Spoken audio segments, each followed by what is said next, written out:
Praise Him in the morning light, praise Him in the noonday bright, praise Him each and every night, praise Him every day. Praise Him when you're feeling blue, troubles hanging over you, when you don't know what to do, praise Him just the same. Now some people say that praising the Lord just can't happen every day. But I found out for myself that there's just nothing else can keep all the clouds away. Praise Him in the morning light, praise Him in the noonday bright, praise Him each and every night, praise Him every day. Praise Him when you're feeling blue, troubles hanging over you, when you don't know what to do, praise Him just the same. Now some people say that praising the Lord just can't happen every day. But I found out for myself that there's just nothing else can keep all those clouds away. Praise Him in the morning light, Praise Him in the praise Him in the noonday bright, praise Him in the praise Him each and every night, praise Him every day. Praise Him, everybody, praise Him when you're feeling troubles hanging over you, when you don't know what to do, praise Him just the same.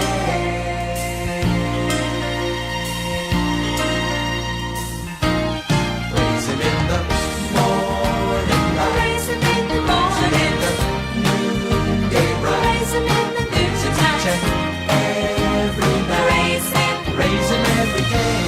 praise Him, everybody, praise Him when you're feeling blue, troubles hanging over you, when you don't know what to do, praise Him just the same.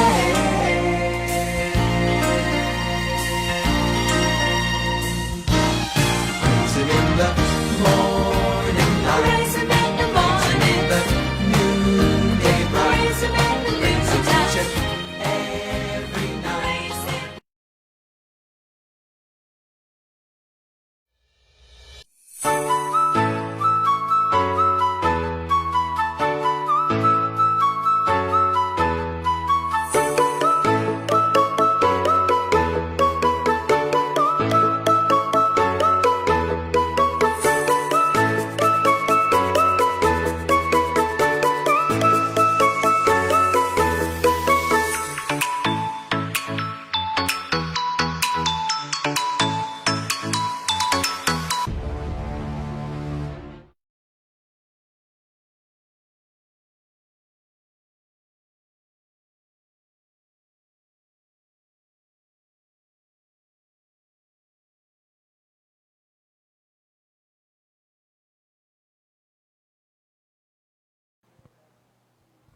Okay, isa pong magandang gabi sa ating lahat mga kapatid. At ngayon po ang ating ika-anim na gabi ng ating pong pakikinig ng mga pabalita ng ating Panginoong Diyos. At sa mga oras ito mga kapatid, nais nating pasalamatan muli, higit sa lahat, ang ating Panginoong Diyos sa pagbibigay niya sa atin ng panahon at pagkakataon na tayo po ay magkaroon ng ganito pong pagtitipon. At ganoon din, binabati natin ang lahat ng ating mga kapatid na nandito, lalong-lalo na po ang ating mga interes. At syempre, ang ating pong mga kapatid at ang ating pong mga nanonood ngayon sa ating pong FB live, no? Sa ating Facebook. Tayo po ay live through Gospel and Music Ministry. Ayan. So muli po, sa mga oras na ito ay muli namin kayong wini-welcome sa ating pong pakikinig ng mabubuting balita ng ating Panginoong Diyos. Nais lang namin na kayo po'y makinig ng mataman At damhin po natin ang presensya ng ating Panginoon at pakinggan natin ang pabalita ng ating Panginoon sapagkat meron pong liwanag sa gitna ng pandemya. Muli po, magandang gabi sa ating lahat.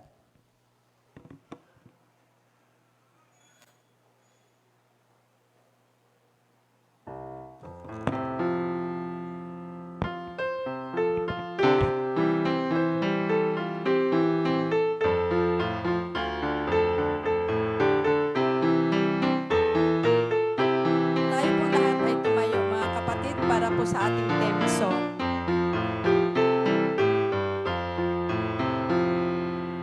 Ang Panginoon ay aking ina, pakikisama niya'y kamitan.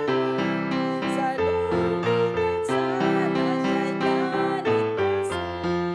Ano nga ang aking katatakutan? Ang Panginoon ay aking ina, awit ko siya at kagalakan. Ang Panginoon ay aking ina, tuwing na ako'y pinapatnubayan. Ang Panginoon ay aking ina, mangarap at lumaban. Sa langit ako'y lagi nang patanaw, na doon naghahari siyang kahanggan. Ang Panginoon ay aking ina, awit ko siya at kagalakan. Ang Panginoon ay aking ina, tuwing na ako'y pinapatnubayan. Ang Panginoon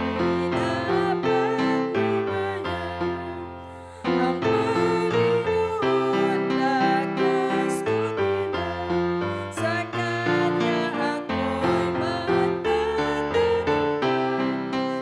Kahinaan ko'y Kanyang pinagtakpan, maglakad inaalalayan. Ang Panginoon ay aking ina, awit ko siya at kagalakan. Ang Panginoon ay aking ina, tuwing na ako'y pinapatnubayan. Ang Panginoon ay aking ina, siya ang lahat-lahat sa aking buhay.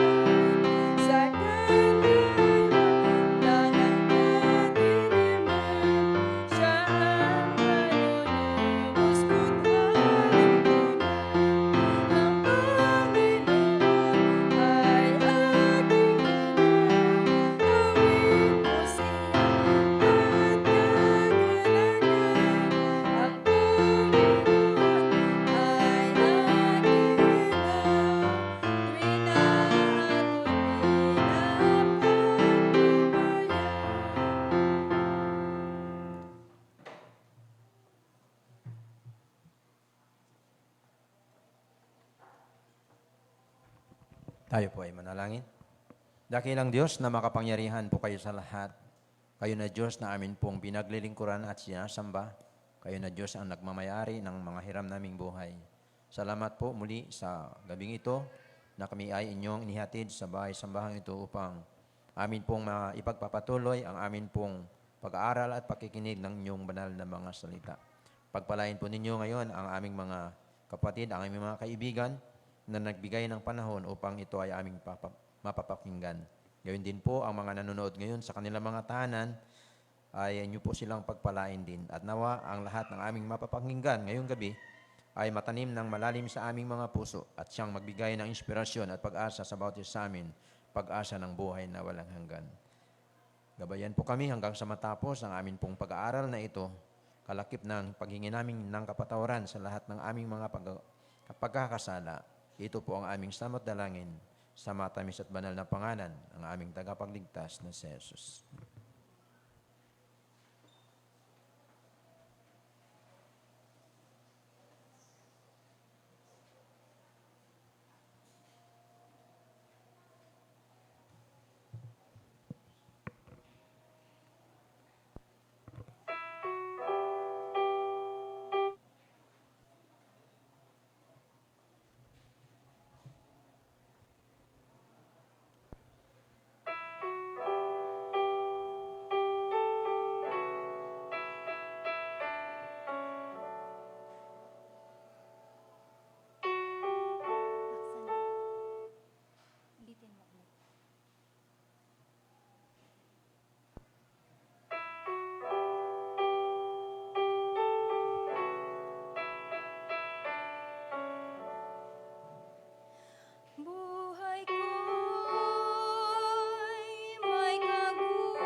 sa akin nagbigay buhay. Si Jesus ang katotohanan, si Jesus ang daan, siyang tanging Panginoon magpakailan paman. At ngayon sa aking buhay, sa tuwi na siya'y nagbabantay, ang pag-ibig niya'y tunay na walang kapantay. Hinding-hindi na ako mangangamba, si Jesus ang laging kasama, siya sa akin at ako'y sa Kanya. Siya ang aking patnubay, siya ang aking gabay, siya sa akin ang bigay buhay. Si Jesus ang katotohanan, si Jesus ang daan, siyang tanging Panginoon magpakailan paman. Siyang aking patnubay, siyang aking gabay, siya sa akin nagbigay buhay. Si Jesus ang katotohanan, si Jesus ang daan, siyang tanging Panginoon magpakailan paman.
Okay, muli po magandang gabi sa ating lahat. Ngayon po ay dadako na tayo sa ating question and answer. Ayan. Mayroon po kaming itatanong at kayo po ang sasagot at sa bawat sagot po sa aming mga katanungan ay mayroon kayong regalo. Ayan. So, Pastor, ano bang unang question natin? Hinahanap pa. Mahirap talaga, Pastor, pag live, ano? Ayan, tulad ng pinangako kagabi, ang ating pong...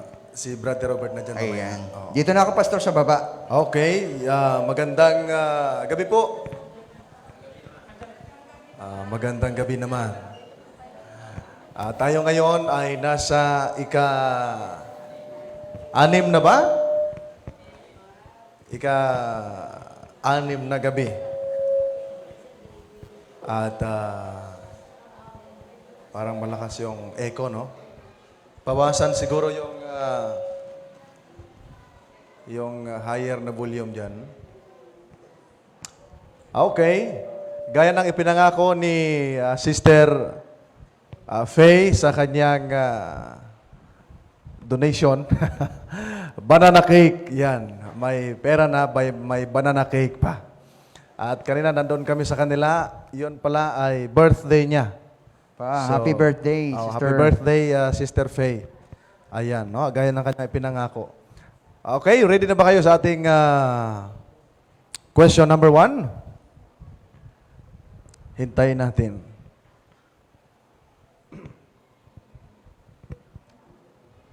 Okay na ba? Okay. Bantayan mo, Brother Robert, baka... Bali, 4 na sagot yan, Pastor. No? Oh, 4. Kasi may pera na, may banana cake pa. Yes. Alright, number 1. Ito yung mga verses lang, pero mahahalaga yung mga highlights na nawawala dyan. Bakit ginawa ang Sabat at gaano ito kahalaga sa tao? Maganda yan, ano? Brother Robert, sino ang Ayan. may sasagot ba? Ay, yun si sister. Ayan, dito tayo daan. Ayan, ibigay natin kung anong sagot.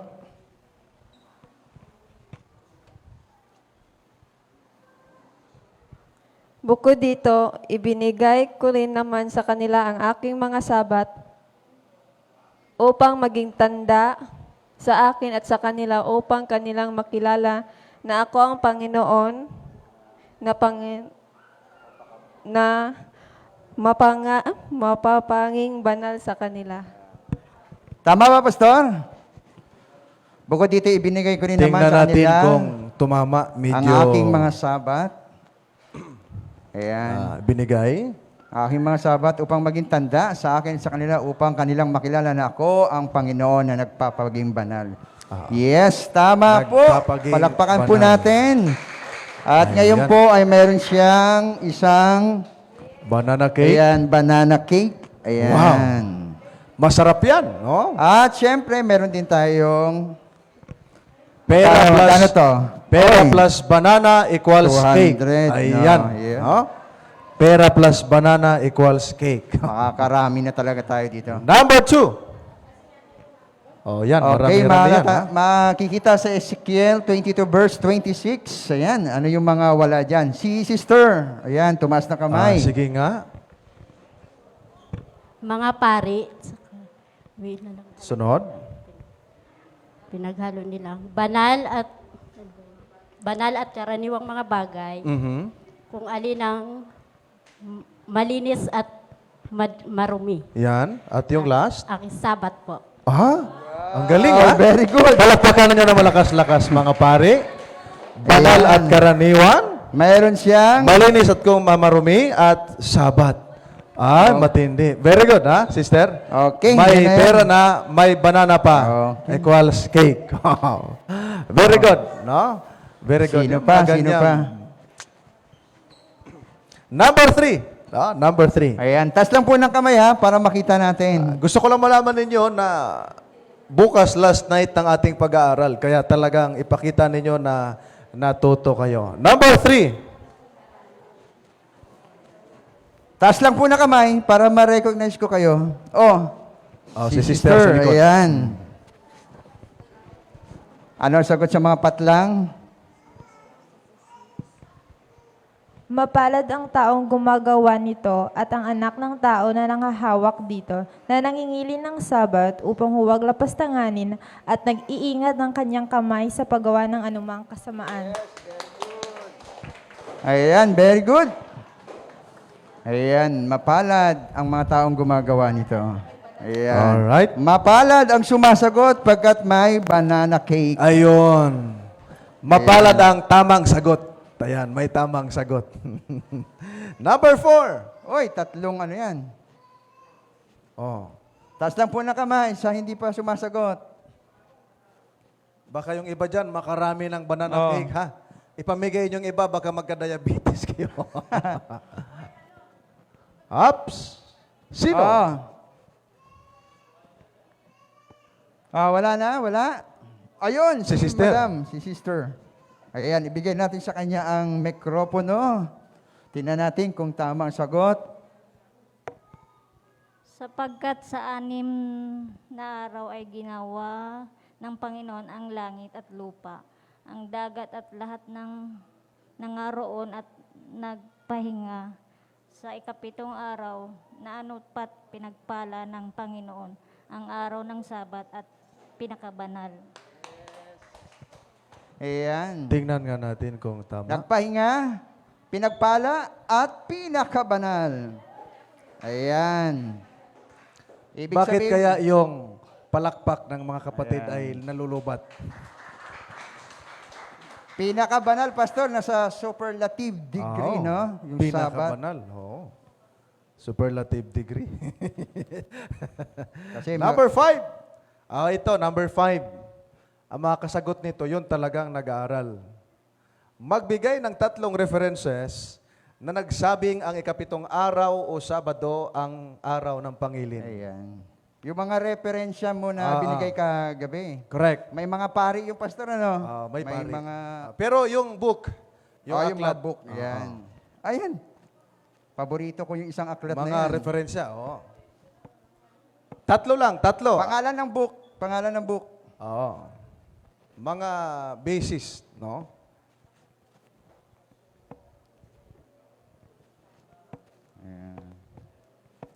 At sa Hineses na paglapit libro. ng panahon. Ayan, si brother. Ayan, ano yung mga referensya na yun na ginamit ni pastor? 3 lang, 3. 3 lang. Hindi ako sure nito, pero sige. Ha? Hindi ako sure. Hindi ka Nabasa sure? ko lang, sa kalendaryo, hindi, sa dictionary, sa Bible. Tingnan natin, no? Dapat ang Biblia hindi mawala. Ayan. Number Meron 1. siya sinabi, pastor, Biblia. Meron. Ayan, dictionary. At pasyong mahal, ganun din sa calendar. Pero nandyan lahat ang sagot ni... Nandun yung sagot nandun niya. lahat. Nandun. Ayan. 3 lang hiningi ko. So, palakpakan either natin. sa 5 na yan, 3. Ayan. Ayan. Okay, Sister Terry. Pahinging banana cake. Okay. Salamat po. no? Yes. Sige. Salamat mga kapatid. At gusto ko sabihin, yung banana cake na yan ay donated by Sister Faye Kaligiran.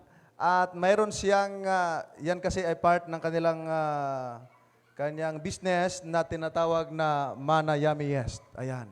Kung gusto nyo mag-order ng tinatawag na cake, banana cake, basta lahat na may mga cake, no? Cake, no? Ungo, muna ng cake, no? Ay contact lang kayo sa kanyang cellphone number at o di kaya mag-send kayo ng message diyan po sa kanila pong Facebook page. At napakaganda, siksik, liglig at umaapaw yung kanyang cake. At isa sa example niyan at yung model ng kanyang cake ay si Ate Dan. Ayan. Si Ate Dan, yun po yung cake ni Ate Dan nung kanyang birthday. Ang may gawa niyan si Sister Faye Kaligiran. No, mga kapatid, may love Kuya Manoy pa, no? Pero yun yung cake na gawa ni Sister Faye. Marami po yan, iba't iba.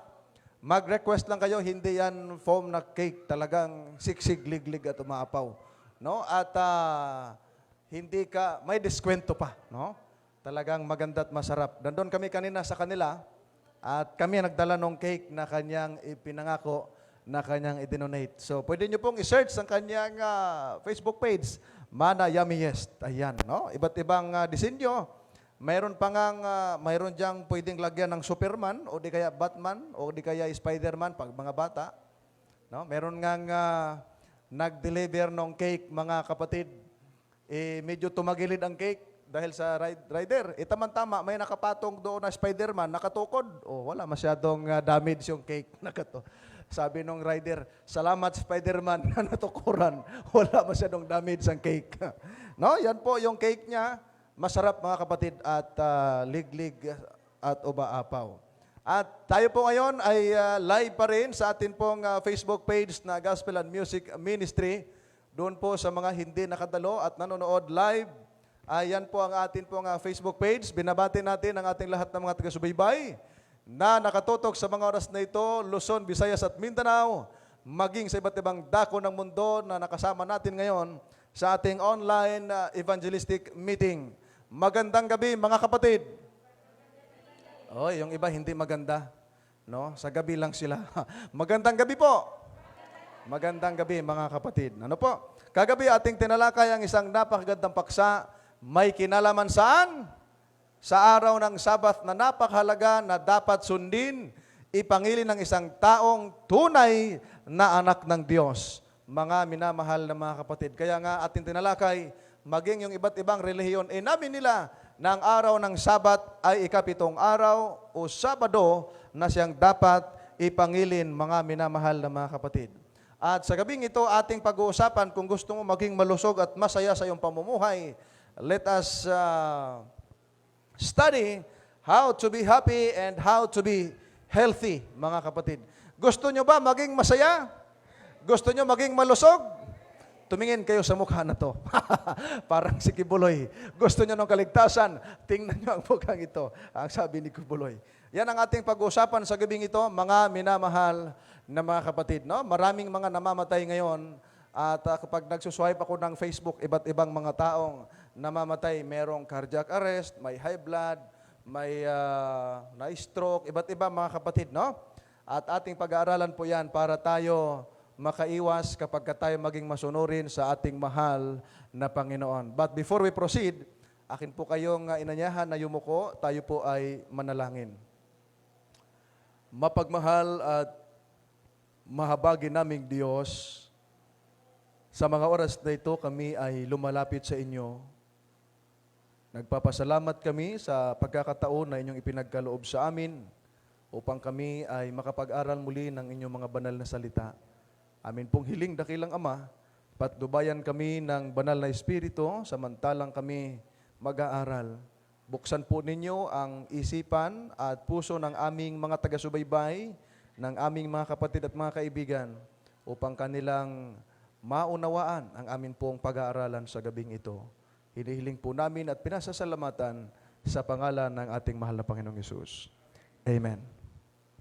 Mga kapatid, tayo ngayon ay nabubuhay sa sanlibutan, lalo na sa ating panahon ngayon na marami po ang nagugutom. At before I forgot, meron pong nag-donate ng bigas from US na ibibigay daw sa mga mababautismuhan. Apo, no? May tumawag sa amin, taga-US, nagbigay siya ng bigas at ibibigay sa mababautismuhan. Okay, praise the Lord. Kahapon may nagbigay ng pera, dagdag sa premyo. Ngayon ay merong banana cake at doon sa mga mababautismuhan ay merong bigas na ibibigay ng atin pong kaibigan. Ano po, mga kaibigan? Nandyan na po yung sako, ang bigas wala pa. Totoo po yan, seryoso. Mayroon pong nag-donate ng bigas, ibibigay daw sa mga mababautismuhan, mga kapatid. At meron tayong candidate for baptism, nandyan siya sa Champaka, Brother Robert, Brother yung ating mga elders, Brother Roger, malapit siya sa Taguig Pateros Hospital. Nagkausap kami kanina, 3 months ago, 6 months ago, nagchat-chat na siya sa akin, kailan po ako babautismuhan? Nanonood siya ng programa natin. Hindi ko pa yun na-meet ng personal. Mga kapatid, at kahit sa Tinig ng Pag-asa, sa Adventist World Radio, nakikinig siya. Mga kapatid, kaya ang tanong niya, lagi siya nagpa-follow up sa akin, kailan po ako babautismuhan? Sabi ko, Sabado ng umaga, alas 6 o alas 7, ipapasundo kita dyan. No? So, make yourself available sa atin pong mga elders or diakono na pwedeng magsundo, no? Diyan po sa may Taguig Pateros. At nagdedebate pa daw siya ng misis niya dahil yung misis niya Katoliko. Pero pumayag din dahil matagal niya ng pasya, mga kapatid. No? So, siya po he will be baptized this coming Sabbath. So, meron na siyang bigas kasi ang pasya niya noong nakaraang mga buwan pa, mga kapatid. Lagi nagchat-chat sa amin. Nandun pa kami sa Laguna ni Brother Johnson sa pag-aaralan. Nagchat-chat na, kailan niyo po ako puntahan at kailan niyo ako bautismuhan? Yun ang tanong. Hindi naman kami nagkausap at hindi kami nag-alok ng bautismo sa kanya. Pero ang susi lamang, lagi siyang nanonood sa ating mga programa, mga kapatid. Kaya nga, yung Gospel and Music Ministry na ginagamit natin ngayon, Meron ding Katoliko na magaling magpiano. Bigla lang daw, aksidenteng nag-swipe siya, nakita niyo yung Gospel and Music Ministry. Ang tanong niya, paano magpamembro sa church niyo? Tinawagan ko siya, taga saan ka, Kuya Ronnie? Ronnie Trinidad ang kanyang pangalan. Taga Butuan po ako. Tumawag ako doon sa Butuan City, kinunta ko yung Central Church. Ang sabi niya, sige pa, aming i-assist. Ang kagandahan mga kapatid, 2 kanto lang mula sa bahay nila, church na. At ngayon, siya po ay ongoing Bible study at sabi ko i-update niyo ako during his baptism. Mga kapatid, sa Ilocos Sur, merong bading doon natin dan laging nagchat, nabago ang buhay niya, mga kapatid, dahil sa panonood ng ating programa. Kaya, praise the Lord, mga kapatid. Sa Iloilo, 2 backslider nabalik sa paglilingkod sa panonood ng ating programa. Kaya, malaking tulong yung atin pong online evangelistic meeting, mga kapatid. Ngayong gabi, atin pong tatalakay isang napakagandang paksa sapagkat dito po ay masarap kapag mayroon kang banana cake. Napakaswerte yung nakakuha ng banana cake, mga kapatid. No? Ang tanong natin, no, gusto nilang subuin. Kanina pa itong gusto niyang isubo, hindi niya matuloy-tuloy dahil pinigilan ni Ate Dan. Ang tanong natin, ano bang purpose natin sa mundo? Kumain ba tayo para mabuhay o nabubuhay tayo para kumain? O, sige nga. O, ano ang sagot? Ha? Nabubuhay para kumain. Kumain para mabuhay. Parang ayaw niyong sumang-ayon sa akin, ha? Yan po ang tamang sagot. Wala pong nabubuhay para kumain. No? Kumain tayo para mabuhay, mga kapatid. Dahil kung hindi ka kumain, hindi ka mabubuhay, mga kapatid. O, di ba ka?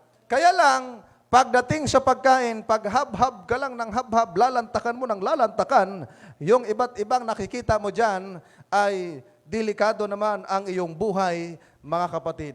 Tanong natin, ang Diyos ba ay nagmamalasakit sa ating physical na katawan? Of course, yes. Nagmamalasakit siya sapagkat mahal tayo ng Diyos. Amen. Mahal tayo ng Diyos. Ikaw at ako, tayong lahat, mahal ng Diyos. Kaya sinulat ni Apostol Juan sa 1 verse 2, minamahal, aking idinadalangin na sa lahat ng mga bagay ay mapabuti ka at magkaroon ng kalusugan. Kung paanong nasa mabuti ring kalagayan ang iyong kaluluwa. Ano ang dalangin sa atin, mga kapatid? Dalangin sa atin na sa lahat ng bagay mapabuti at magkaroon ng kalusugan. Napakagandang panalangin. Kayo ba sa inyong mga sariling prayers, kayo ba ay ipinanalangin nyo ang inyong mga mahal sa buhay, mga kakilala, mga kaibigan na maging mabuti rin sila at maging malusog? Dapat ganun din bilang mga alagad ng ating Panginoon. Our prayers to our loved ones, to our friends, to our relatives, mga kapatid, to our neighbors, ay mapabuti sila at magkaroon ng kalusugan. And the problem is, yung pinanalangin mo na sana po lagi siyang malusog kahit siya lasinggero, malakas manigarilyo, nagdodroga, nagsiga na lang ang mata, daot pa. Mga kapatid, dahil sa bisyo, hindi rin naman tatalab yung panalangin. No? Mga kapatid. Ang sabi nga ng ating Panginoong Hesukristo, ako'y pumarito upang sila'y magkaroon ng buhay at magkaroon nito ng may kasaganaan. Ang pagiging masagana sa buhay ay hindi masama. Huwag mo lang kaligtaan ang nagbigay nito, ang ating Panginoon. Okay? Ulitin natin. Hindi maging masama ang maging masagana sapagkat yun ang nais ng ating Panginoong Diyos. Huwag mo lang kalimutan ang nagbigay nito, ang ating Panginoon. Kaya lang ang problema, karamihan sa mga sumagana ang buhay, nakalimutan ang ating mahal na Panginoon. Mga kapatid, naging Diyos-Diyos ang kayamanan. Anong saysay kung marami kang pera, marami kang bahay, magaganda, parang mga mansyon, malawak ang lupain mo, may mga furnitures ka, marami kang sasakyan, sakitin ka naman. Hindi ka maging masaya, mga kapatid. No? Hindi ka maging masaya, mga minamahal na mga kapatid. Di ba? Dollars ang pera mo. Di ba? Yung bahay mo nasa gitna ng island ba yan, Atidan? Di makita ang dagat, di ba? Malawak ang iyong lupain at magaganda ang iyong, wow. Pero sakitin ka naman, lahat ng bagayan, sabi ni Haring Solomon, walang kabuluhan. Walang kabuluhan.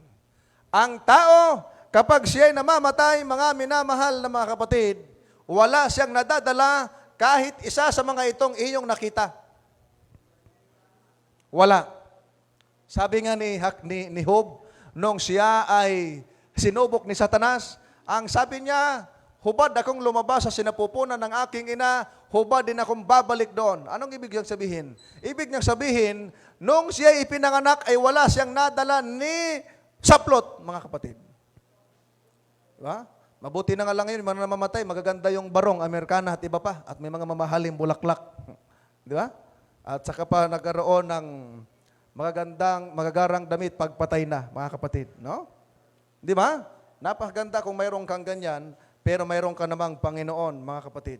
Lagi niyong tatandaan, ayon po sa motto ng World Health Organization, health is wealth. Ang kalusugan ay kayamanan. Bakit? Kung ikaw ay may sakit, hindi ka makapaghahanap buhay. Kung ikaw ay masakit, hindi ka makapagtrabaho. Kung ikaw ay may sakit, hindi ka makapagnegosyo. Kung ikaw ay may sakit, ang iyong sakasuhin, sakit mo, gagastos ka ng gagastos sa iyong karamdaman. Kaya tama ang motong ito, ang kalusugan ay kayamanan. At gusto kong sabihin sa inyo, yung kalusugan at lakas, it comes from God, mga minamahal na mga kapatid. The question is, bakit ang ating kalusugan ay napakahalaga sa Diyos, mga kapatid? Bakit mahalaga sa Diyos? Bakit gustong-gusto ng Diyos nang tayo ay malusog, mga kapatid? The reason why nais ng Diyos na maging malusog tayo, sapagkat gusto ng Diyos na humarap tayo sa Kanya na walang bahid. Mga kapatid, sabi ng Biblia, kaya nga mga kapatid, ipinamamanhi ko sa inyo alang-alang sa mga kahabagan ng Diyos na inyong iharap ang inyong mga katawan na isang haing buhay, banal, kaaya-aya sa Diyos na siya ninyong katampatang pagsamba. Anong nais ng Diyos, mga kapatid? Na ipinamamanhig ng Apostol Pablo, iharap natin ang ating katawan bilang haing buhay, banal at kaaya-aya sa Diyos na siya nating katampatang pagsamba. Nais ng Diyos kapag humarap tayo sa Kanya, kaaya-aya tayo, mga kapatid. Naalala nyo ba nung panahon na naghahandog ang mga Israelita ng mga hayop, ang utos ng Diyos pag naghandog kayo, yung pong hayop na malusog, walang sakit, walang dungis. Mga kapatid, ganon din ang nais ng Panginoon sa atin, mga kapatid. No? Ganon din ang nais ng Panginoon. Paano bang ating katawan ay nagiging haing buhay, banal at katanggap-tanggap sa Diyos? Bakit naging ganon? Gusto kong sabihin sa inyo, mga kapatid, noong ating Panginoong Jesucristo ay namatay sa cross, binili tayo ng Kanyang mahalagang dugo. O hindi ba ninyo nalalaman na ang inyong katawan ay templo ng Espiritu Santo na nasa inyo? Our body is the temple of the Holy Spirit. Bakit? Kasi ito'y tinanggap mula sa Diyos. At ang sabi diyan, at kayo hindi sa inyong sarili. Hindi tayo sa ating sarili. Sapagkat tayo'y binili ng isang halaga, kaya't luwalhatiin ninyo ng inyong katawan ang Diyos. So, itong ating katawan, ginagamit ito hindi para sa bisyo, hindi para sa mga bagay na nakakasira sa ating katawan, kundi ginagamit ito para sa pagluwalhati sa ating Panginoon. O napansin niyo, ang isang taong may sakit na nakahiga sa banig, hindi yan makakapunta sa simbahan para sumamba sa Diyos. O di ba ga? Paano mamabigyan ng kaluwalhatian ng Diyos? Ang iyong dinaramdam at iniisip ang iyong karamdaman at ang iyong sakit. Hindi ba ga, mga kapatid? No? Hindi ba ga ganon? Kaya nga, merong pamantayan para sa banal na pamumuhay na nais ng Diyos na ating matutunan, mga kapatid. Sabi ng Biblia, kaya kung kayo ay kumakain, o tandaan nyo yan ha, kumakain, umiinom, o anuman ang inyong ginagawa, gawin ninyo ang lahat sa ikaluluwalhati ng Diyos. Ang tanong natin, kapag ba yung pag-inom, ang ininom mo, emperador, naluwalhati ba ang Diyos? Yung ininom mo, tanduay, 65 years of existence. Mga kapatid, no? O di kaya ay gin, o di ba? O di kaya ay kumain ka, ang nilantakan mo, alimango. Ay, pagkain mo, kinagat ka rin ng alimango. O di nagkagatan kayo. Mga kapatid. Di ba? Nakapagbigay kaluwalhatian ba sa Diyos? Mamaya alamin natin, mga kapatid. Let us go back to the original diet na ibinigay ng Diyos sa kanyang first human being na nilikha, mga kapatid. Noong pagkatapos likhain ng Diyos, si Adan at si Eva, meron siyang ibinigay, mga kapatid. Ang sabi ng Diyos, tingnan ninyo, ibinigay ko sa inyo ang bawat halaman na nagkakabinhi na nasa ibabaw ng lupa. At ang bawat punong kahoy na may binhi sa loob ng bunga, ang mga ito ay magiging pagkain ninyo. Wow! Napakasarap ng pagkain ng unang panahon. Walang karne nung panahon, mga kapatid. Walang karne. Anong mayroon dyan? May fruits, may grains, may nuts, mga kapatid. O di ba kung ganito ang pagkain mo'y hindi ka ba nasasarapan? O di ba yan ang pagkain nila noong araw, mga kapatid. Kaya nga, dahil sa, bagaman sila nagkasala at namamatay, ang buhay nila, mga kapatid, noong araw ay napakahaba. Mga kapatid. Si Metusela ay isa sa mga patriarka. Ang lahat na naging araw niya ay 900 at 69 bago siya namatay. Ilang taon? 969. Ngayon, ang edad ng tao, pag 69 na, nagugod-ugod na. O 69 pa lang yon.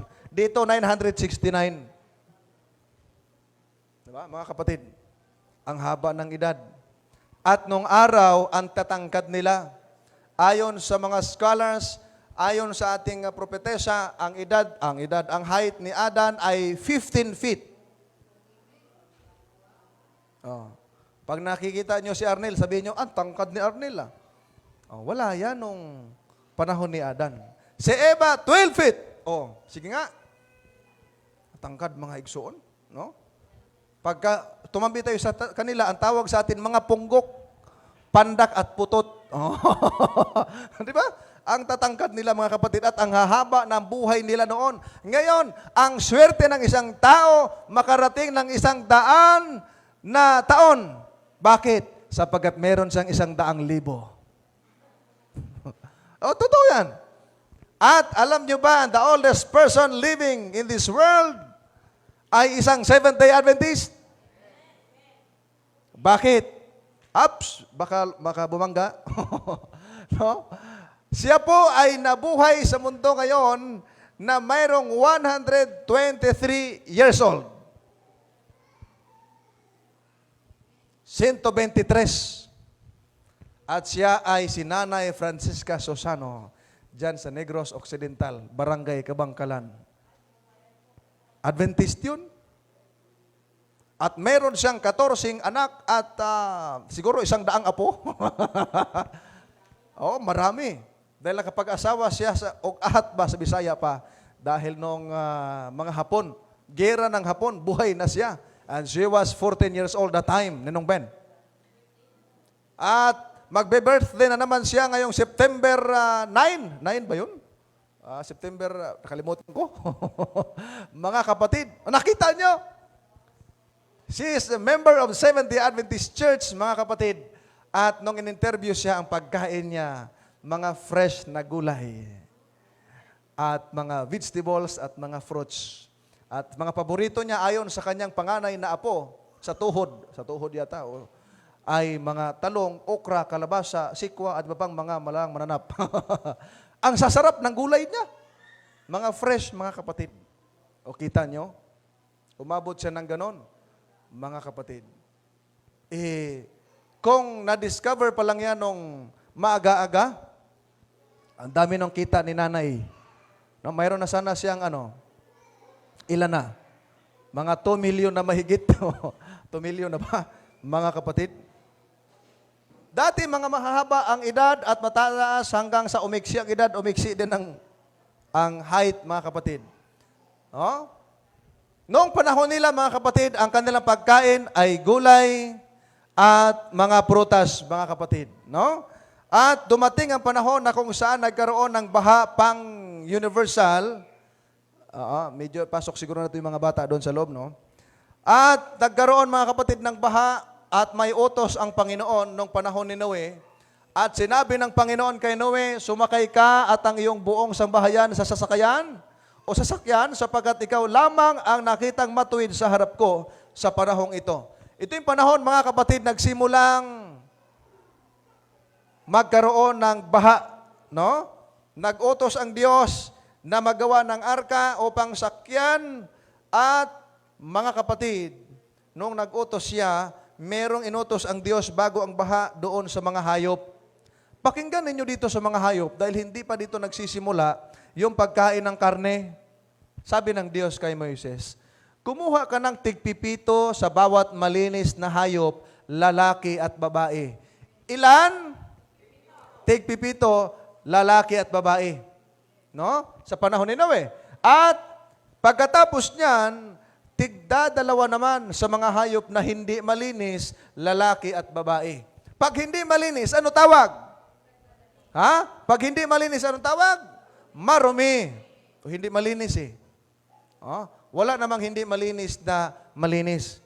Wala. Pag hindi malinis, marumi. Mga minamahal na mga kapatid. Para saan yan? Para i-preserve.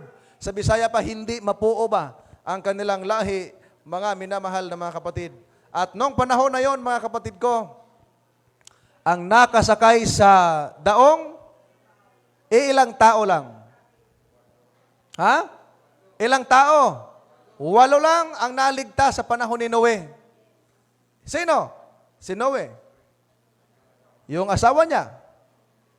Yung kanyang anak na 3, sino?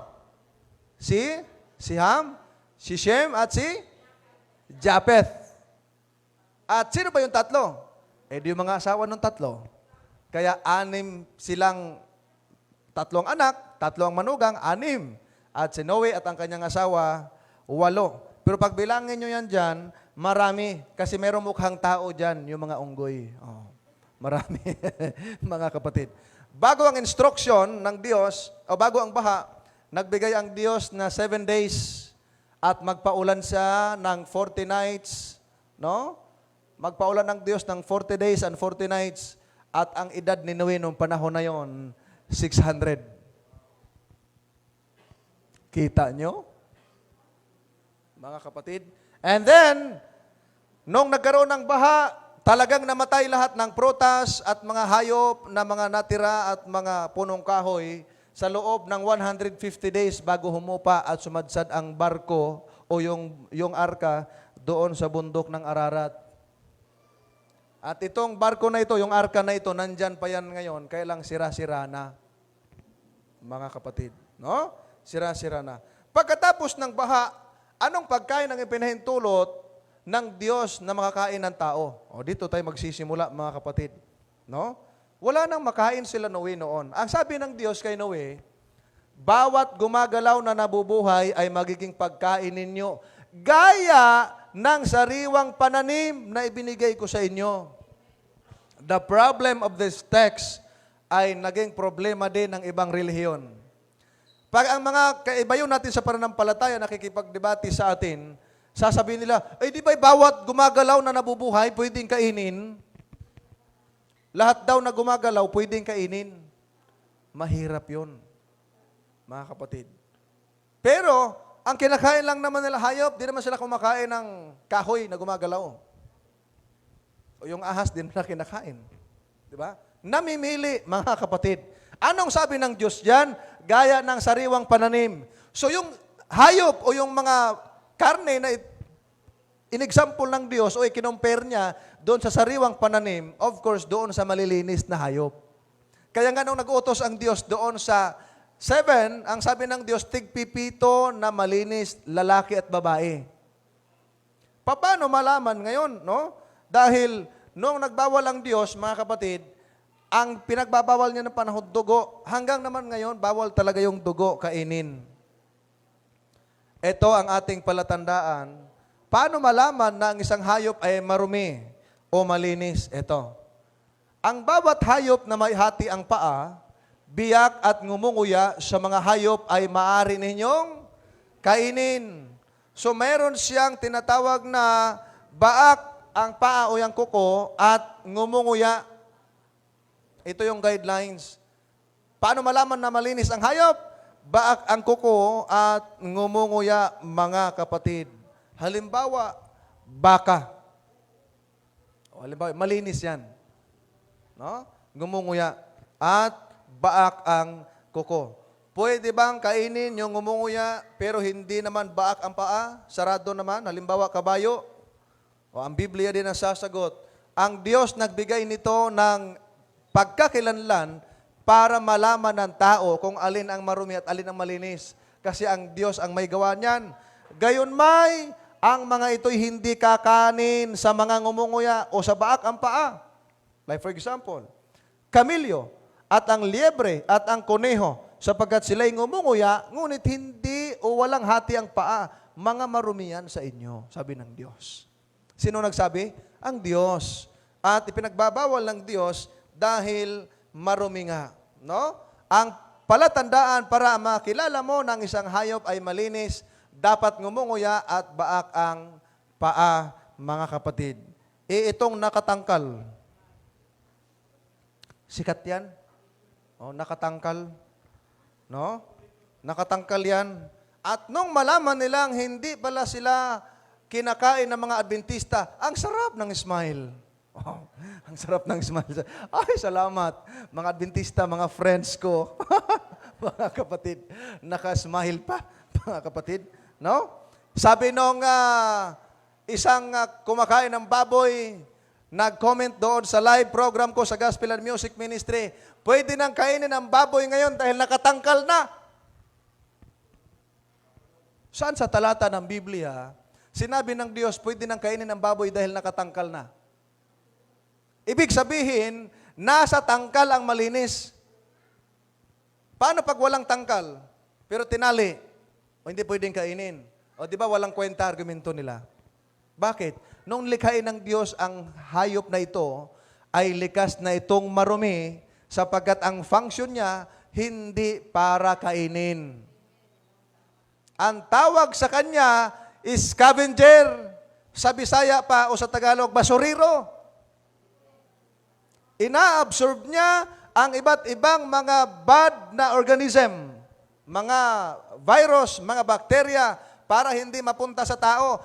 Ina-absorb ng baboy. Ang problema, yung baboy na nag-absorb ng bacteria at mga viruses, kinain ng tao. Kaya yung mga virus doon, na-absorb ngayon ng tao.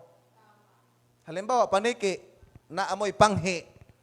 Oh, di ba? Kinakain niya ng mga tao, mga kapatid, no?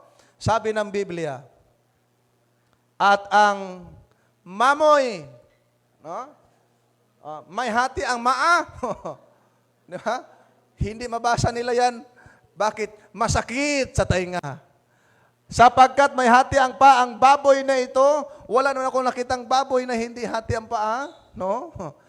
Sabi diyan, baak, datapwat, hindi ngumunguya, karumal-dumal nga sa inyo. Ang liwanag ng sinabi ng Diyos, nilabo ng mga mangangaral ngayon ang kaibayo natin sa pananampalataya. Diyan mo makita kung isang tao tunay na masunurin sa kautusan ng Diyos. Mga kapatid, no?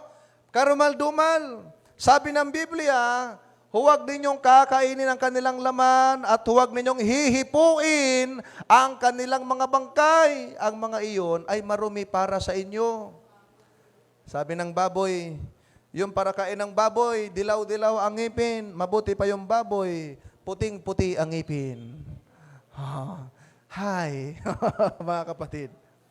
Ayon sa pag-aaral, mga minamahal na mga kapatid, ang mayroon sa baboy, tinatawag yan na trichinosis. A disease that people can get from eating like pork and horse, etc. At itong mga ito, pinagbabawal sa Biblia.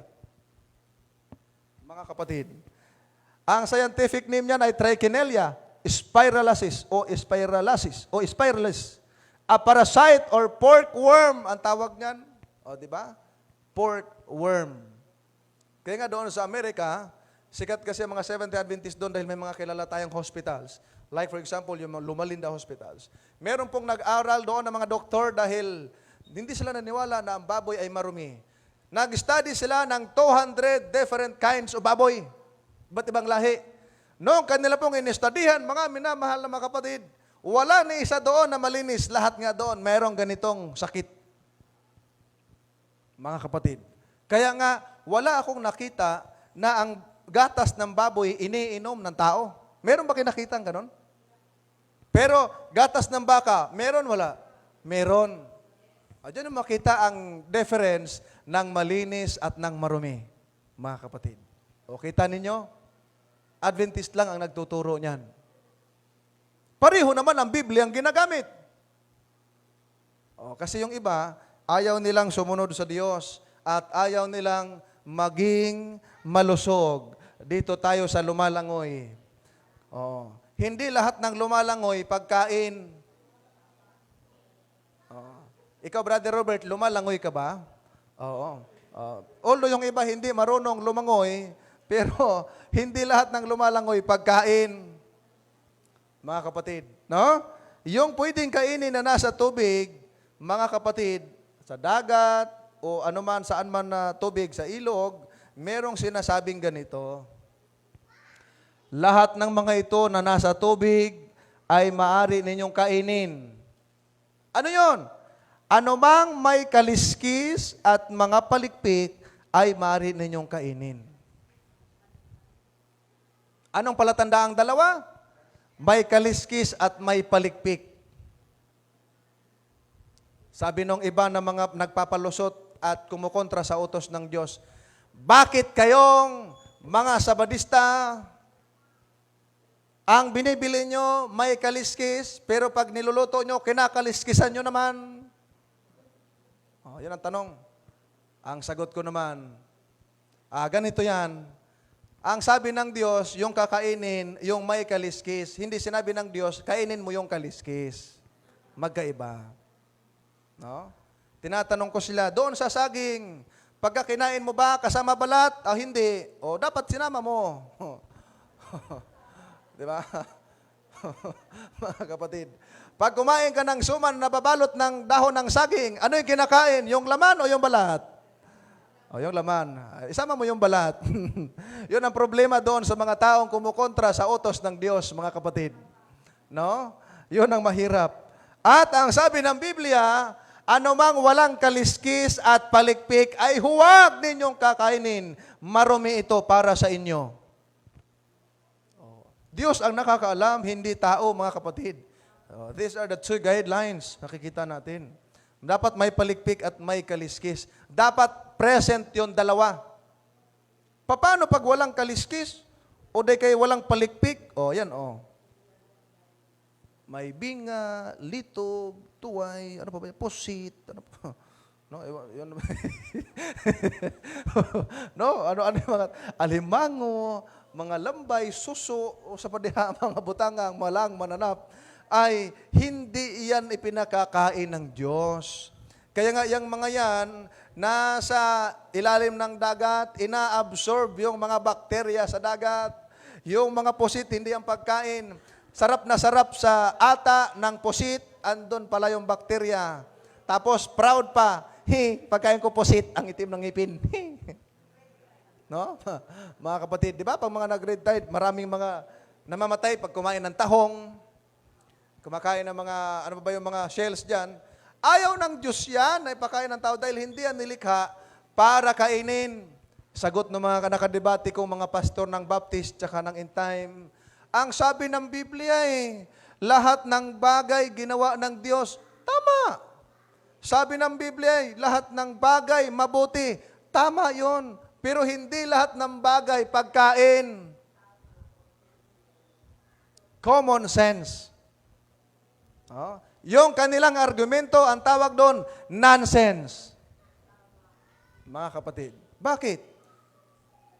Nilikha ng Diyos yan, tama. Halimbawa, kutsilyo. Mabuti yan ang kutsilyo kapag ginagamit mo sa tama, pinanghiwa mo sa kamay, sa mangga, di ba? Pinanghiwa mo sa sibuyas, o kung ano man na mga pinanghiwa sa isda. Pero kung ipanghiwa mo yan sa liig ng tao, hindi na maganda yon. Mga kapatid, ganon din yan, mga minamahal na mga kapatid. Tingnan niyo, yung mga tao na malakas kumain ng baboy, high blood. At hindi lang high blood, matindi yung sakit. May mga bad cholesterol. Sabayan mo doon sa mga nanonood na hindi Adventist. Kapag tumututol ka sa salita ng Diyos natin binasa ngayon, subukan mong kumain ng baboy, sabayan mo ng alimango at bear na bear. Pag tulog mo, pagising mo bukas, patay ka na. Yan ang katotohanan, mga kapatid. Bakit? Nilikha ng Diyos yan hindi para pagkain. Nilikha ng Diyos yan para matulungan ang ating environment na malinis sa ibon. Alin sa mga ibon ang hindi pwedeng kainin? Binabanggit dyan, maaari ninyong kainin ang lahat ng ibong malilinis.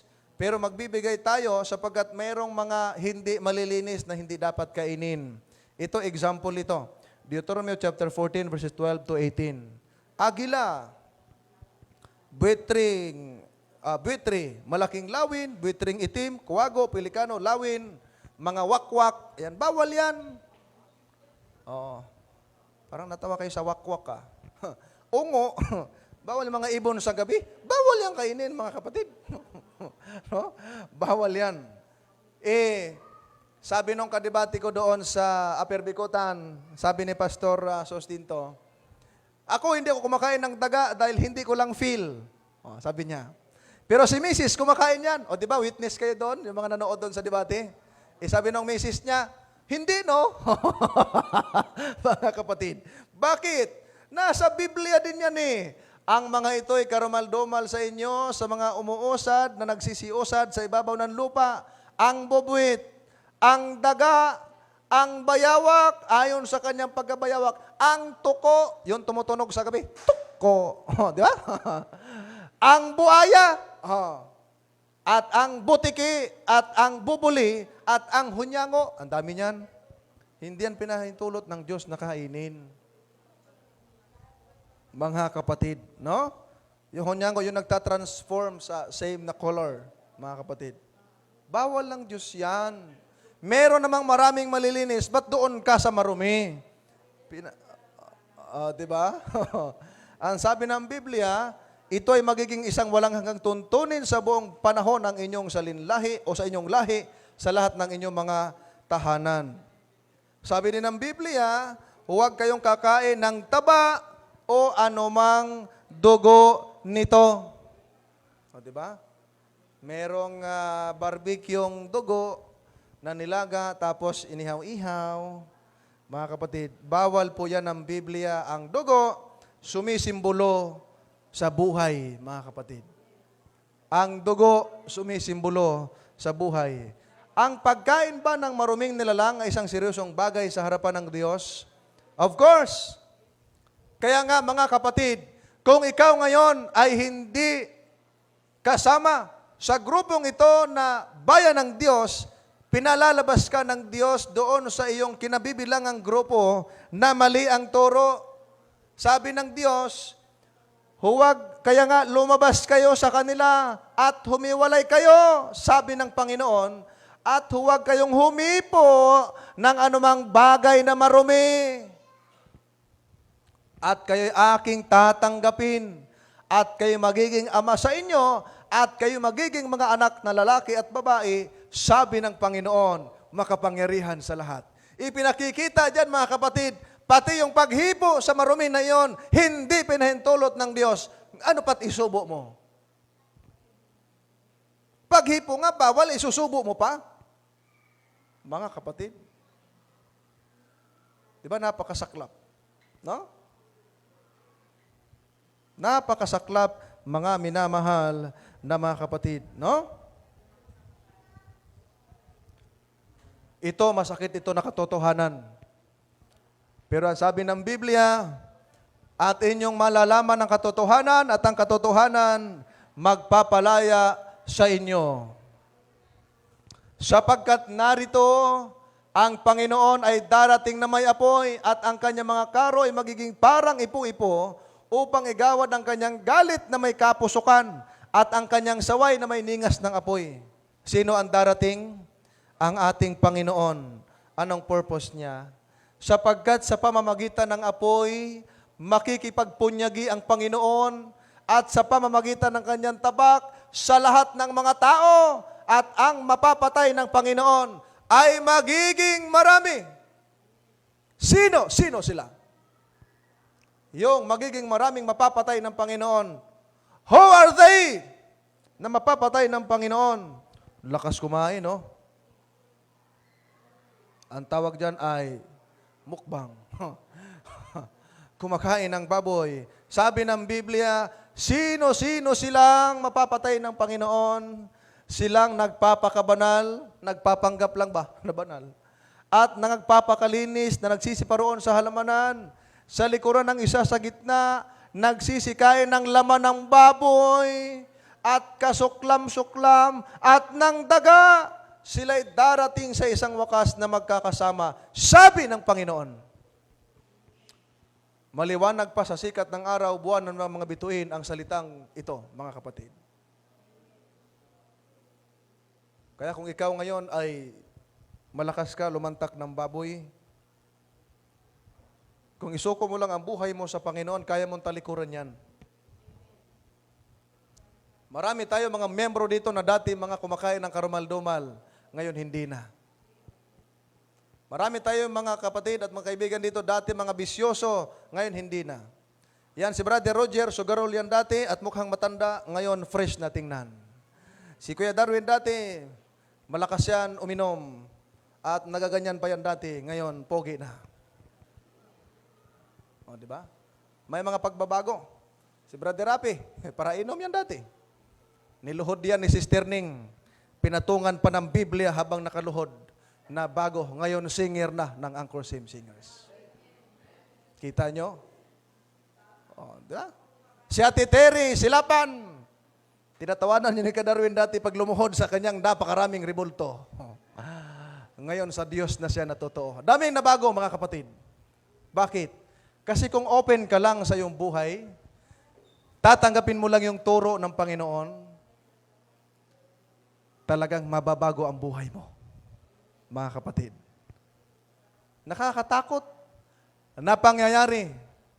Kaya nga, ang inihintay na lang ng Silapan family, si Brother Charles. No? Kunti na lang. Bilang na ang araw ni Brother Charles at isuko niya na ang buhay niya sa Panginoon. Amen, Brother Charles. Ayan, no? Kaya nga, ang sabi ng Biblia, mga minamahal na mga kapatid, ikaw, na tao na nilikha ng Diyos, dapat malaman mo na ang templo ng Diyos o ang templo ng Diyos, ng Espiritu ng Diyos ay tayo na ating katawan. Pakinggan ninyo. Hindi ba ganinyo nalalaman na kayo'y templo ng Diyos at ang Espiritu ng Diyos ay nananahan sa inyo? Kung gigibain ng sino man ang templo ng Diyos, siya'y igigiba ng Diyos. Bakit? Sapagkat ang templo ng Diyos ay banal at ang templong ito kayo, mga kapatid. Kita ninyo? Ang templo ng Diyos, banal. Ang templong ito, tayo, mga kapatid. Kaya ipinagbabawal ng Diyos yung marumi sapagkat ayaw ng Diyos na magkakasakit tayo dahil kung tayo susunod sa kanyang mga utos, siya na Diyos na banal at ibinigay niyang utos ay banal, ay gusto niya na yung mga tao maging banal din, mga kapatid. Sa anong paraan? Yung sumusunod sa utos ng Diyos, mga kapatid. Kapag ka ikaw ay sinisira mo ang katawan mo dahil sa bisyo, sisirain ka rin ng Diyos dahil gusto ng Diyos ang tao maging malusog, maging healthy dahil yan ay templo ng Diyos, mga kapatid. Ngayon, ikaw ngayon ay nakikilala mo na mali ang mga bagay na iyong sinusunod. Nilalantakan mo pa rin ang baboy dahil napakasarap ang wika mo. Sabi ng Biblia, ang kahihinatnan ay kapahamakan. Anong kahihinatnan nila? Kapahamakan. Bakit? Ang kanilang Diyos ay ang tiyan. At kanilang kapurihan ay nasa kanilang kahihiyan na nag-iisip ng mga bagay ukol sa lupa. Mga kapatid. Di ba ka? Sabi ng tatay ko nung araw, bago pa lang ako dito, nag-church pastor sa rooftop. Tay, pag umuwi ako doon sa amin, iwan mo na yung pagsigarilyo. Sabi niya sa akin, anak, parang sa Bisaya, sa Tagalog pa, nandidiri siya, no, nasusuka siya pag hindi siya nagsisigarilyo. Sabi ko sa kanya, ipagpipray kita. After 2 years, naiwan niya ang sigarilyo at hindi niya na hinahanap-hanap. Ang tagay, no, may tubaan pa nga siya dati nung naabutan namin ng Angkor Sim, mga kapatid. Hindi daw niya maiwan-iwan, pero naiwan niya. Bakit? Kasi gusto niya nang magbago. Kaya sabi ko, pag open lang ang isang tao at gusto mo nang magbago, isuko ang buhay mo sa Panginoon, kayang mabago sa tulong ng banal na Espiritu. Kaya sa Sabado, nakausap ko na yung district pastor doon sa amin. Nakaready na ang Bible ng aking papa, ang Bible ng aking mama, at ang Bible ng aking kapatid. And they are ready for their baptism, mga kapatid. Bakit? Kasi handa na nilang isuko ang kanilang buhay sa Panginoon. No? Yung aking tatay ngayon, nahaharap sa sarit-saring tukso. Alak, no? Doon sa amin. Pero praise the Lord, natanggihan niya ang lahat. No? Pati yung may nag-birthday kasi sa amin, naglitsyon ng baboy, hindi siya kumain. Dahil ang pasyan niya, buo na. At yung nanay ko, isa yon sa nagpapalakas sa kanya. Kaya nakarecover siya. When she heard nung sinabi ng tatay ko, sabay tayong magpabautismo. Di ba mga kapatid, napakaganda. Bakit? Kasi noon pa man, 14 years old pa lang ako, narinig nila yung doktrina na ito. Noong kapatid ko, binabible studyhan sa amin, narinig na nila. Kaya sa kakapakinig nila, naalala na nila. Sabi ko nga sa nanay ko kayo na nakausap ko first time, mula nung siya inatake at nakarecover siya, first time ko siya nakausap ka na sa video call. Ang sabi niya, buo na ang pasya ni Papa mo. Tuwan-tuwa sila. At ang sabi ko, kasi pumunta yung church pastor nila, hindi ba kasama si Papa sa Bible study para sa baptism? Ang sabi ni Mama, alam niya na. Kahit hindi siya nakasama, alam niya na. Dahil maraming beses na ang Bible study. Iba't ibang mga ngaral ang nag-Bible study doon, mga kapatid. Hindi madala-dala si Papa. No, mga kapatid. Pero, through the help of the Holy Spirit, mga kapatid, nadala. At hindi na niya inisip yung baboy, yung mga bisyo. Bakit? Kasi kapahamakan ang tungo. Marami na sa lahi namin namamatay dahil sa inom. No? Yung aking tiyuhin namatay sa inom. 3 na. Mga lasinggero, mga kapatid, mga bisyoso, mga pinsan ko ngayon, pag nakita ko, nahihiya ako dahil malakas manigarilyo, malakas uminom, mga kapatid. No?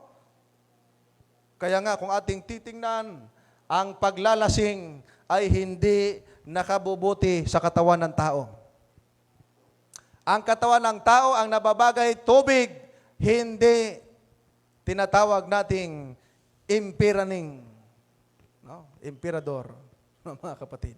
O di kaya sa Bisaya pa, syoktong. No? Maraming relihiyon ngayon, sabi nila, kami ang tunay. Bago pumasok, medyo lasing pa ng kaunti. Totoo yan. Bago pumasok, naka-sip-sip pa ng isang stick ng sigarilyo, Brother Robert. Di ba? Nakabarong pa, maputi. Puting barong, ha? Patay mo na, papasok na sa kapilya. Kapatid. Tanungin mo, kami tunay, kami maliligtas. Pero malakas, uminom. Ayon sa patutuon ng kanilang dating ministro, naging Seventh-day Adventist, umiinom daw talaga kahit sila na mga ministro, mga pastor. Di ba? Turo ba ng Biblia? Sabi ng Biblia, ang alak ay manunuya, ang matapang na inumin ay manggugulo, at sino mang naililigaw nito ay hindi matalino. O, di ba ga? Kahit attorney ka, pag nalasing ka, tanggal ang pagiging attorney mo. Yung aking commander, dyan nung ako'y security guard sa Ososan, lasing galing sa beer house. Nung lasing na, professional yun tapos ng criminology. Bumalik doon sa ginutihan, naghubad ng damit na wala ng muwang sa mundo, mga kapatid. Doon makita ang tao pag nalasing. Kaya ang Biblia, tama. Bakit? Ito'y salita ng Diyos, mga kapatid. No? Huwag kang tumingin sa alak. Kapag ito'y mapula, baka matukso ka. Kapag nagbibigay ng kanyang kulay sa kupa at maayos na bumababa, sa huli ay parang ahas itong kumakagat at umulupong na tumutuklaw ang katulad. No? Kaya nga, sinisira niya yung katawan natin, yung tiyan, pati ulo ng tao nasisira. Mga kapatid, no? Ang iyong mga mata ay makakakita ng mga nakakatuwang bagay. At ang iyong puso ay magsasabi ng mga mandarayang bagay. Pag nababasa ko ito, naalala ko yung tiyuhin ko nung buhay pa. Noong siya'y malasing doon sa birthday ng tita ko, noong mapadaan ng tita ko na kapatid ng asawa niya, niyapos niya. At ang sabi niya, I love you, darling. Sinampal siya nung tita ko, hoy, hindi ako ang asawa mo. Kamukha kasi. Hindi naman magkamukha. Bakit? Kasi pagka ang nalasing, kahit ngayon binalita nung isang gabi, yung anak nung lasing, ni-rape niya 12 years old. Di ba ga? Hindi magandang resulta. Ang alcohol, mga kapatid, ito'y manlilinlang, no? Deceptive at addictive, no? It destroys brain cells at it dramatically affects our ability to reason. No? Yung lasing, pagkausap mo, wala yan sa katinuan. No? Ako, saksi akong buhay niya, no? Yung tatay ko lasinggero pa. Mga kapatid. No? Wala sa katinuan. At yung mga lasinggero na nandito noon na mga lasinggero nandito ngayon, alam nila yan. No? Paglasing, wala sa hulog. Dati, o pagka may isang tao na may tahimik, pag nalasing yan, napakatukatib niyan. O, totoo yan. Ang isang taong tahimik lang at hindi masyadong palatawa, pag nalasing yan, laging nakasmile. Parang fresh.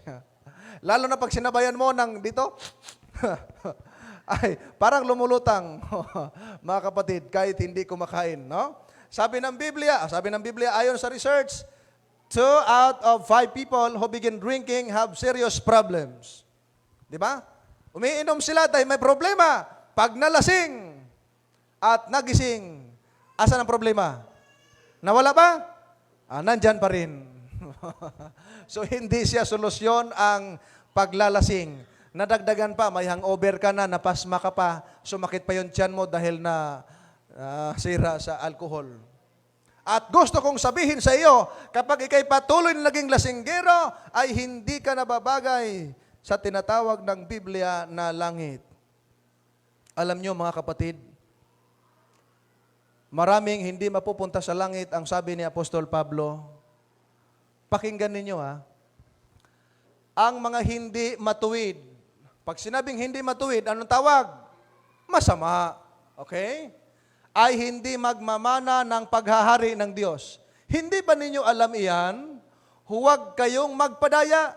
Ang mga nakikiapid, nakikiapid, ang mga sumasamba sa Diyos-Diyusan, ang mga mangangalunya, ang mga bakla, uy, ba't mga bakla nandito pa? Ang mga gumagamit sa kapwa lalaki ay hindi magmamana ng paghahari ng Diyos, mga kapatid. Pati ang mga bayot, nandito pa. Mga kapatid. Lagi kong ikinikwento yung bayot doon sa amin. Ngayon, napaka-active sa gawain, mga kapatid. Na, friend ko pa nga sa Facebook na talagang nabago ang kanyang buhay at talagang napakasigasig niya kung saan ang crusade, nandun siya. Mga kapatid. Kilala siya sa pangalang arigat-gat. Magaling magmotor, magaling mag-exhibition. Pag may mga gawain, nag-exhibition siya. Nung nangaral, ang sabi niya, ang ganda pa ng forma, Pastor, tanong siya, kami bang mga bayot, mauna ba mi sa langit? Yan ang tanong mga kapatid. No? Ang sabi ng pastor, hindi ako ang sasagot, ang Biblia. No? Nilagay ang Biblia. Pinababasa, hindi ba nyo alam na ganito ganyan? Pati ang mga bayot, nakalagay ang mga bakla. Kinurot ang Biblia, mga kapatid. Ay, ba't nakasulat ito? Mga kapatid, kinurot. No? Ang sabi niya, akala ko kami ang mauna sa langit kasi mag-decorate. Mga kapatid, ang saklap. Pero nabago ang kanyang buhay at ngayon, siya ay masigasig na naglilingkod sa Panginoon.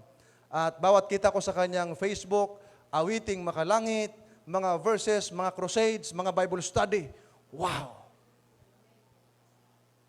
How God transformed this kind of life of this person, mga kapatid. Di ba? Ay how much more yung hindi mga bayot. No? At alam ko si Brother Charles ay lalaking tunay at may girlfriend. Di ba? Kunti lang yung nag-amen na. No? Kunti lang yung nag-amen, mga kapatid. May girlfriend yan si Brother Charles. No? Kaya ang sabi ng Biblia, mga kapatid, hindi magmamana. Isa dyan yung bakla, mga kapatid. No? Ano pa? Maging ang mga magnanakaw, mga mapag-imbot, ang mga manginginom ng alak, o nandyan, manginginom ng alak, ang mga mapanirang puri, ang mga sakim, ay hindi magmamana ng paghahari ng Diyos, mga kapatid. Ipinakikita dyan, pati yung manginginom ng alak, mga kapatid. Lasinggero, hindi magmamana sa kaharian ng Diyos, mga kapatid. 1 minute before 9 p.m. No? How about smoking? Ang sabi nila, ang tunay na lalaki, naninigarilyo. No? Totoo ba yon? Ang tunay na lalaki, naninigarilyo? Ibig sabihin kaming hindi kami tunay? Mga tunay tayo, mga kapatid. No? Ang sabi nila, ang tunay na lalaki, naninigarilyo, at ang tunay na gwapo, naninigarilyo. O, tinan nyo. No? Buti na lang gwapo yung nilagay ni Ate Dan. Mga kapatid. No?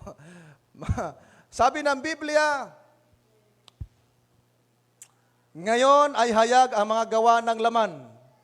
Ang mga ito ay pakikiapid, karumihan, kahalayan, pagsamba sa Diyos-Diyusan, pangkukulam, alitan, pagtatalo, paninibugho, pagkagalit, pagkamakasarili, pagkabahabahagi, pagkakampi-kampi, sa 21, pagkainggit, paglalasing, kalayawan, at mga katulad nito.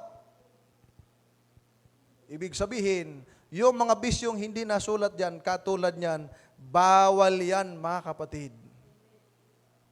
Sabi ni Apostol Pablo, binabalaan ko kayo, gaya ng aking pagbabala noong una sa inyo, na ang gumagawa ng gayong mga bagay ay hindi magmamana ng kaharian ng Diyos. Bakit? Ayaw ng Diyos na may bisyoso doon. Sabi nga sa Revelation 21 verse 27, walang mga marurumi na makapapasok sa kaharian ng langit. Yung lasinggero, naninigarilyo, iba't ibang bisyo, marumiyan sa harapan ng Panginoon.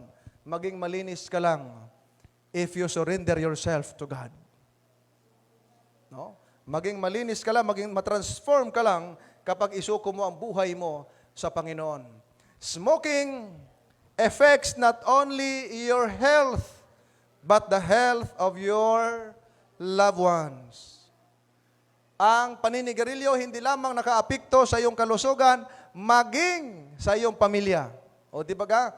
Pag ikay naninigarilyo sa loob ng tahanan, lahat kayo nakakalanghap ng usok nito. Di ba? Mayroong mga tinatawag na second-hand smoking, no, mga kapatid. Di ba? Cigarette smoking contributes to, di ba? Mga heart disease, strokes, various forms of cancer, emphysema, premature disease of birth, poor circulation of blood, shortness of breath, Napansin ninyo mga kapatid, yung taong malakas manigarilyo, patakbuhin mo yan, hingal ka agad yan. Mga kapatid, kita nyo? Nais ng Diyos ang tao mamuhay sa kabanalan. Sapagkat ang panawagan ng Diyos, mga kapatid, kayo'y magpakabanal sapagkat ako na inyong Diyos ay banal. Nakita nyo mga kapatid? Napakaganda mga kapatid. Kaya nga, ano ang basic na health rule para sa isang Kristiyano? Sabi ni Apostol Pablo, ang mga tao na nakikipaglaban sa mga palaruan ay mapagpigil sa lahat ng bagay. Meron kang pagpipigil sa lahat ng bagay. O, di ba? Pag hindi mo mapigilan, makabisyo ka talaga. Pero pag nagpipigil ka, no? Mababawasan, mga kapatid, no? Ang temperance is a total abstinence from things that are harmful at moderate use of things that are good, mga kapatid. Di ba? Napakaganda. No? Yan po ang tinatawag na temperance o pagpipigil, mga kapatid. Ano ang nais ng Diyos sa kanyang mga tagasunod? Sabi ng ating Panginoong Jesucristo, mga kapatid, samantalang nasa inyo ang ilaw, magsisampalataya kayo sa ilaw upang kayo ay maging mga anak ng ilaw. In order for you to be sons and daughters of this light, mga kapatid, sasampalatayanan natin siya. Tatanggapin natin siya. Magkaroon lamang ng pagbabago ang buhay ng tao. Ma-transform lamang ang tao. Ma-change lamang ang kanyang buhay kapag kanyang isuko ang kanyang buhay sa Panginoon. Mga kapatid, kapag ka tinanggap mo ang Panginoon sa iyong buhay, magkakaroon ka ng transformation. Ang pagpapasya na magpasakop sa Panginoon, hindi bukas. Baka ang bukas ay di na darating, mga minamahal na mga kapatid. Ang pagpapasya na ipasakop ang buhay mo sa Panginoon, hindi bukas kundi ngayon. And I'd like to appeal this evening, mga kapatid. Iyo na bang isusuko ang buhay mo sa Panginoon para magkaroon ng kasiguruhan at matanggap mo yung kaligtasang ini-offer ng Panginoon sa iyo? Kung ikaw ay nagpasya ngayon sa gabing ito, mga kapatid, inaanyayahan kitang tumayo at ipapanalangin kita. Kung nakapagpasya ka nang iyong isuko ang iyong buhay sa Panginoon, inaanyayahan kitang tumayo at ikaw ay aking idadalangin. Tayo po ay manalangin, mga kapatid. Dakila naming Diyos, kami po ay nagpapasalamat sa inyo sapagkat inyo pong ipinahintulot na sa mga oras na ito'y mapakinggan ng inyong mga anak na hindi pa nakakilala ng katotohanan ang inyong mga salita. Narito sila, nakatayo sa harap ninyo at kanilang isusuko ang kanilang buhay. Amin pong dalangin. Hawakan po ninyo ang kanilang mga kamay na huwag mapunta sa kaaway, kundi magkaroon sila ng kasiguruhan na magkaroon sila ng buhay sa kanilang pagtanggap sa aming mahal na Panginoong Hesus. Maging sa aming mga taga-subaybay ngayon na nagpasya, na isuko ang kanilang buhay, pagpalain sila. Higpitan po ninyo ang kanilang pasya upang sa ganon hindi maagaw ng kaaway at manatili sa inyo. At bukas ng gabi, mabalik sila sa dakong ito upang patuloy na pakinggan ang inyong mga salita. At sa Sabado na darating, sa pamamagitan ng banal na bautismo, ay tatanggapin nila ang aming Panginoong Jesucristo bilang Panginoon at tagapagligtas. Pagpalain po ninyo sila, pangunahan ninyo sila ng banal na Espiritu upang ang kanilang pagpapasya ay masisiguro na diyan sa inyo at hindi sa kaaway. Salamat po sa pagdinig sa aming dalangin sa pangalan ng aming mahal na Panginoong Hesus. Amen.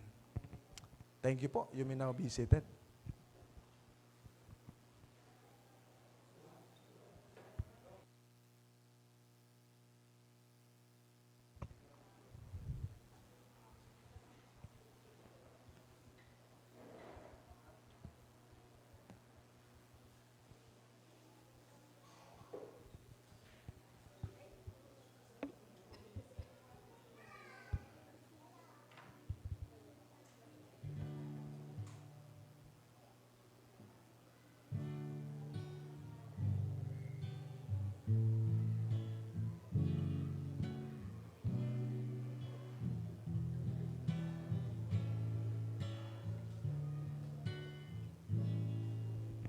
Suriin ng mabuti ang sarili.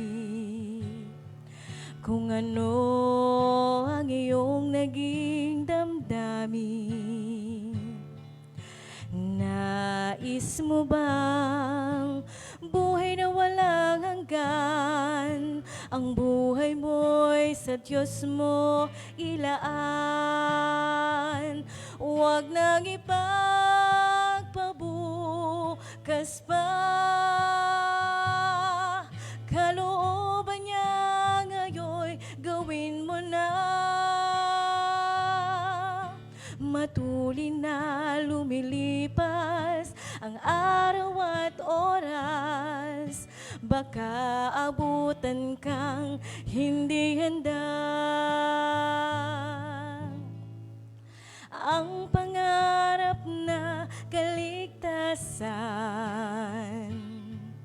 sa Diyos mo lang ito makakamtan. Bakit di mo subukang siya'y paglingkuran? Ang buhay mo'y sa Diyos mo ilaan. Huwag nang ipagpabukas pa. Kalooban niya ngayon, gawin mo na. Matuloy na lumilipas ang araw at oras. Baka abutan kang hindi handa. Huwag nang ipagpabukas pa. Kalooban niya ngayon, gawin mo na. Matuloy na lumilipas ang araw at oras. Baka abutan kang hindi handa. Baka abutan kang hindi handa.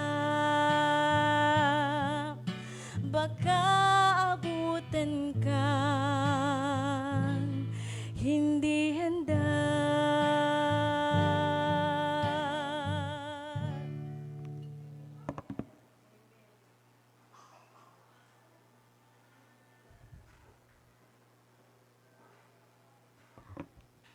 Tayo po ay tumayo upang tayo po ay manalangin. Katulad po ng aming narinig sa pamagitan ng awit Dakilang Diyos. Tunay na napakalapit ng panahon at kakaunti ang panahon.